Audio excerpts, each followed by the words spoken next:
So, hi mga kabeshi, balik ta din ni. So, karon naano ko din nag-prepare na ko og kanang pagkaon nila, no. So, mao na ilang pagkaon.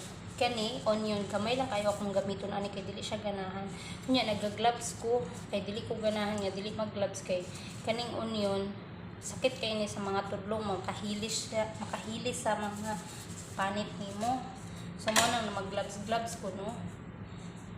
Pero syempre, kuan na po kay magluto man ta para sa atong amo.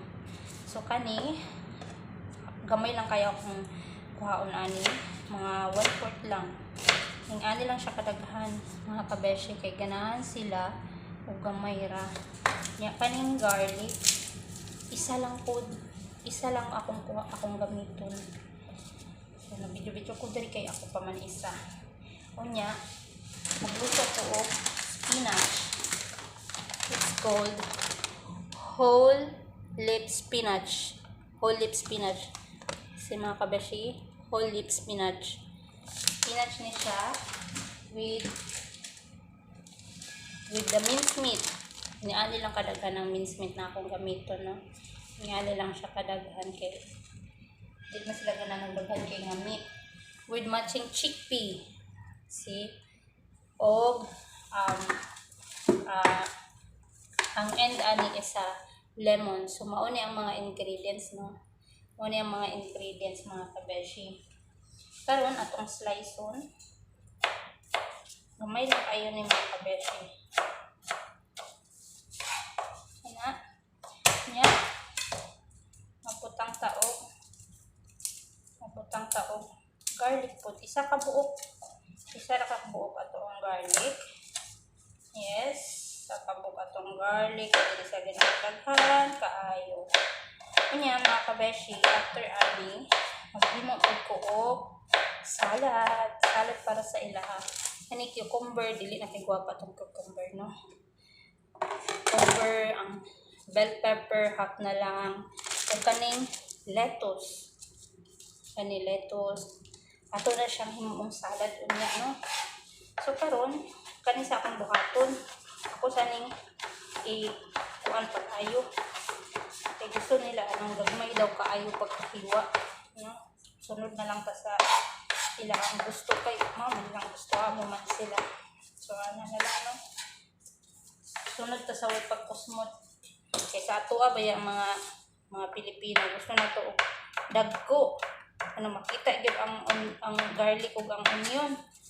Ang ahos ug ang bombay. Pero sila di sila ganahan. So karon, kadila mga kabeshi. So karon, ang iakon tang gamiton is olive oil niya. Wala nang kay olive oil, so kani sunflower. Ayan siya. So ano siya mga kabeshi. So karon, ilunod na natin ni all garlic. So, as you can see mga kabeshi, ako ipakita sa inyo, ha.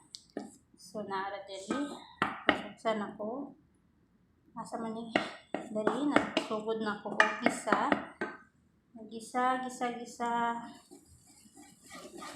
no. So, akong ipakita sa inyo mga kabeshi. Unsa mga ingredients, no? Ano lang, simple lang, igisa ang garlic, igisa ang onion, human ibutang ni kaning karne, unya, kahuman, kaning spinach, o pinakalas, lemon, o chickpea. So, daghan pa kayo kung ma-share sa inyo mga kabeshi, no, mga menu, healthy menu nila, healthy nga mga pagkaon nila. So, di na lang ko kwentahon kay di ko nagakaon na ilang pagkaon. Ako makaon, di ko bunta kung gustong kaonon, baka nagbili healthy. At least, busog. Ano lang yun. So, karon sugod na ko. So, mao lang sana akong i-share sa inyo mga kabeshi. Ugma na po ko, daghan kay ko i-share sa inyo mga food. So, bye mga kabeshi! I love you mga